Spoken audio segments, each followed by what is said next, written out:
एक रहेगा, सेफ रहेगा। मैं आज हिंदू की संकल्पना में SC ST OBC कहां चले गए।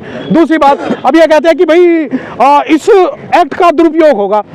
मैं आपको एक छोटी सी बात बताता हूं कि यूजीसी रेगुलेशन के अंदर में जब इंक्वायरी कंडक्ट होगी तो इंक्वायरी कंडक्ट होने के बाद में उसकी अपील जो है वो गवर्निंग बॉडी को भी की जा सकती है, वाइस चांसलर को भी की जा सकती है, हाई कोर्ट को भी की जा सकती है, सुप्रीम कोर्ट को भी की जा सकती है। दूसरी बात, अब इन्होंने एक मीडिया ने एक प्रोपेगेंडा ये फैला दिया कि भाई ये जो यूजीसी रेगुलेशन है, रेगुलेशन में इस वजह से वर्ड यूज कर रहा हूं क्योंकि पहले जो सबसे ज्यादा प्राथमिकता दी जाती है वो सेक्शन को दी जाती है, सेक्शन के बाद में रूल्स आते हैं, रूल्स के बाद में रेगुलेशंस आती है। अब जैसे दिल्ली के अंदर यूजीसी एक्ट के साथ में पोस्ट एक्ट भी पढ़ा जाता है, पोक्सो एक्ट भी पढ़ा जाता है और उसके बाद में कार्रवाई होती है। रेगुलेशन पास करने का मतलब ये नहीं कि हम किसी नॉन रिजर्व क्लास के विरोध में हैं या उनके बच्चों के विरोध में हैं। अगर कोई SC ST OBC माइनॉरिटीज का बच्चा विक्टिमाइज होता है तो हमें उतना ही दर्द होगा जितना non SC ST OBC minorities का बच्चा जो है विक्टिमाइज होगा। इसके अंदर एक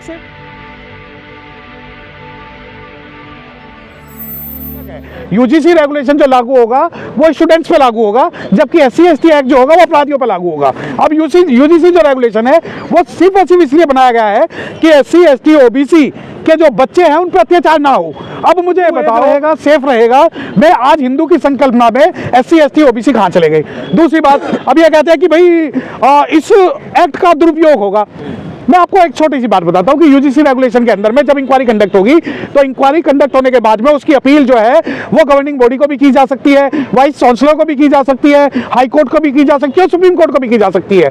दूसरी बात, अब इन्होंने एक मीडिया ने एक प्रोपेगेंडा ये फैला दिया कि भाई ये जो यूजीसी रेगुलेशन है, रेगुलेशन में इस वजह से वर्ड यूज कर रहा हूं क्योंकि पहले जो सबसे ज्यादा प्राथमिकता दी जाती है वो सेक्शन को दी जाती है, सेक्शन के बाद में रूल्स आते हैं, रूल्स के बाद में रेगुलेशंस आती है। अब जैसे दिल्ली के अंदर यूजीसी एक्ट के साथ में पोस्ट एक्ट भी पढ़ा जाता है, पोक्सो एक्ट भी पढ़ा जाता है और उसके बाद में कार्रवाई होती है। अब लोगों ने क्या कहा कि ये जो है ये एक्ट विशेषाधिकार देता है। यकीन मानिए, मैं आपको एक बात बता देता हूं कि अगर ये यूजीसी एक्ट खत्म हुआ तो शॉर्ट टर्म के लिए ऐसा हो सकता है कि SC ST OBC के बच्चे जो है सफर हो, लेकिन लॉन्ग टर्म के लिए इससे हर विद्यार्थी सफर होगा क्योंकि ये प्रोटेक्शन देता है। देखिए, अधिकार और प्रोटेक्शन में अंतर है। Protection given to the weaker section of the society that somebody should not harass to the weaker section of the society including the SC ST OBC। अब इसके अंदर क्या आया कि भाई OBC और SC, अब आप ये देखिए कि 50 जो सांसद है वो इस्तीफा देंगे, 40 सांसद है वो इस्तीफा देंगे,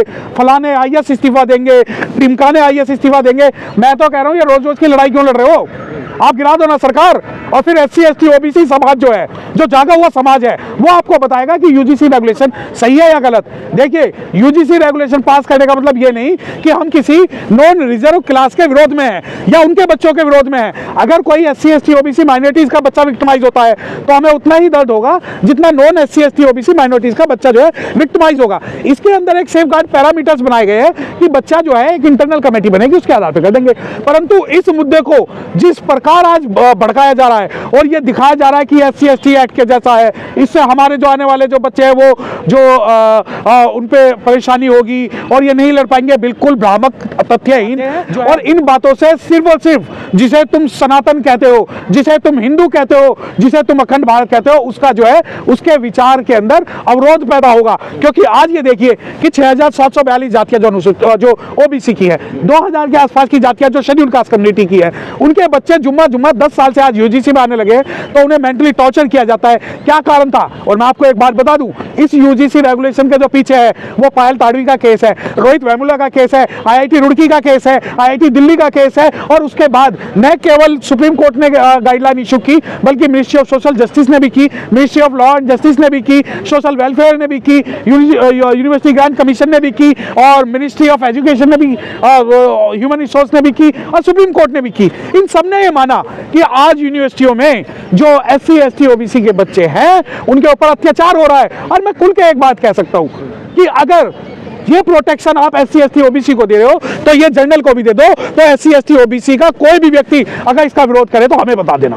परंतु आज जब हक की बात है, हुकूक की बात है, अधिकार की बात है, प्रोटेक्शन की बात है और हमारे बच्चों की शिक्षा की बात है, तो ये जो आप ब्लैकमेल करना चाह रहे हो, ये पूरा बहुजन समाज आज यकीन मानिए कि बहुजन समाज के अंदर जो SC ST OBC की जो कम्युनिटियां हैं, जो अपने बच्चे को मजदूर बनाना नहीं चाहती बल्कि सरकारी अधिकारी बनाना चाहती है और पढ़ाना चाहती है, उन सभी के लिए जो ये चेतावनी दे रहे हैं, उस चेतावनी से बहुजन समाज डरने वाला नहीं है। और आप ये देखिए कि आप लोग, ये लोग लॉर्ड मैकाले की शिक्षा का विरोध करते हैं, ये लोग UGC को या इन यूनिवर्सिटियों को पाश्चात्य दर्शन बताते हैं, ये लोग इंग्लिश को और इंग्लिश मीडियम कॉलेजों का बहिष्कार करने की बात करते हैं। तो आप जो भी लोग इस एक्ट का विरोध कर रहा है, उन्हें बात समझनी होगी कि यहाँ जो ये एक्ट पास हुआ है वो किसी के विरोध में नहीं हुआ बल्कि एक प्रोटेक्शन। लेकिन अपर कास्ट कह रहा है हमारे बच्चों के अधिकारों का हनन होगा, किसी भी सूरत में इसको लागू नहीं होगा। देखिए, पहली बात तो मैं आपके इस बात से बिल्कुल सहमत नहीं हूँ। अपर कास्ट और लोअर कास्ट, संविधान ने सबको, we the people of India, सबको समान बनाया है, चाहे SC ST OBC माइनॉरिटीज, हिंदू मुस्लिम सिख ईसाई और सभी को। तो अपर कास्ट और लोअर कास्ट कुछ नहीं। इसके अंदर जो स्टूडेंट्स की बात है कि उनका जो हनन होगा, मैंने क्या कहा, अगर आप SC ST OBC को प्रोटेक्शन दे रहे हैं तो आप उनको भी दे दीजिए ना, हम विरोध नहीं करेंगे। परंतु जो जातिवादी कीड़े हैं, जो जातंकवाद मचाना चाहते हैं, जो हमारे बच्चों को जाति के नाम पे प्रताड़ित करना चाहते हैं, वो लोग खुल के सामने आ चुके हैं और वो खुल के ये कह रहे हैं कि नहीं, तुम्हारे बच्चों को हम प्रताड़ित करेंगे। मुझे एक बात बताएं, बहुत सारे न्यूज चैनल ये चला रहे हैं कि इसके खिलाफ कोई अपील नहीं है। अपील है, आप पढ़े तो UGC रेगुलेशन है क्या, आप ये तो पढ़िए कि एक्ट और UGC रेगुलेशन के अंदर क्या है। परंतु जो ये एक प्रोपागेंडा आज, लेकिन आप खुल के आप इसकी ऐतिहासिक पृष्ठभूमि समझिए कि इन लोगों ने शेड्यूल्ड कास्ट के रिप्रेजेंटेशन के नाम पर साइमन कमीशन गो बैक के नारे लगाए और आज उन्हीं की औलादे यहाँ पर UGC गो बैक के नारे लगा रही है। और सबसे बड़ा विरोध ये हो रहा है कि SC ST साथ OBC को ले लिया, लेकिन जनरल को आपने छोड़ दिया, अगड़ी जात को। देखिए, ये हमने एक्ट नहीं बनाया। अगर आप मुझसे बात करेंगे तो मैं किसी जाति को नहीं छोड़ूंगा, मैं उनके बच्चों को वही प्रोटेक्शन देना चाहता हूं जो SC ST OBC के बच्चों को देना चाहता हूं। मेरा विरोध सिर्फ उन लोगों से है जो जाति के कारण जो है हमारे बच्चों को अत्याचार करना चाहते हैं, उन लोगों के खिलाफ है। अब आप ये देखिए कि बहुत सारे लोग कह रहे हैं कि नहीं नहीं, हमारे बच्चों का अत्याचार होगा, शोषण होगा। तो कानून आपके हाथ में है, शासन आपके हाथ में है, सुप्रीम कोर्ट आपके हाथ में है, सरकार अपने राज्य में आपकी सरकार, केंद्र में आपकी सरकार। उसके बावजूद भी अगर हम अपने बच्चों को सिर्फ एक प्रोटेक्शन देना चाह रहे हैं, और ये चीजें मैं आपको बता दूं, ये किसी SC ST OBC माइनॉरिटीज ने नहीं दी, ये सरकार ने हमें दी है और हम सरकार के साथ खड़े हैं, हम UGC के साथ खड़े हैं और हम हर उस जातंकवाद के खिलाफ खड़े हैं जो किसी के भी बच्चे को, अगर मैं आपको बता दूं कि अगर SC OBC माइनॉरिटीज और जनरल किसी के बच्चे पे अत्याचार हुआ तो हम वो लोग हैं जो उसके साथ कंधे से कंधा मिलाकर खड़े रहेंगे। जो सड़कों पर उतरे हैं वो कह रहे हैं किसी भी सूरत में इसको बर्दाश्त नहीं करेंगे, जितना भी आगे जाना होगा जाएंगे। वक्त आने दे, बता देंगे तुझे आसमां।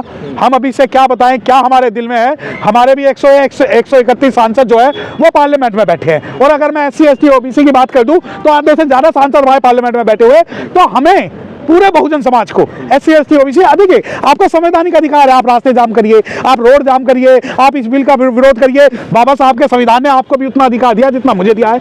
रही बात, अब ये लड़ाई जो है ये शासन की और उन जातंकवादी लोगों की है जो जाति के कारण अनुसूचित जाति, OBC और अन्य बच्चों पर अत्याचार करना चाहते हैं। उन्हें खुली छूट नहीं दी जा सकती। क्या अगड़ी जाति को गुमराह किया जा रहा है? नहीं, देखिए जाति, हाँ, जो ये जातियों को आपस में लड़ाने का काम आज वही लोग कर रहे हैं। देखिए, एक तरफ तो कहते हैं कि हिंदू एक हो जाओ, या एक रहोगे तो सेफ रहोगे, दूसरी तरफ अब हिंदुओं के अधिकार को ही हिंदुओं के द्वारा अगर यहाँ पर भड़काया जा रहा। मुझे एक बात बताओ कि हे बनिए क्या दीन जनों की सुनते नहीं हो हाहाकार, जिसका मरे पड़ोसी भूखा उसके भोजन को धिक्कार। अगर हमारा बच्चा एक रोटी में से एक टुकड़ा मांग रहा है और इसे आप आंदोलन के नाम पे दबाना चाहते हो, तो यकीन मानिए ये वो कौम है जो भूखी मर जाएगी परंतु अपने अधिकारों के लिए लड़ेगी, अपने भविष्य को बचाने के लिए लड़ेगी।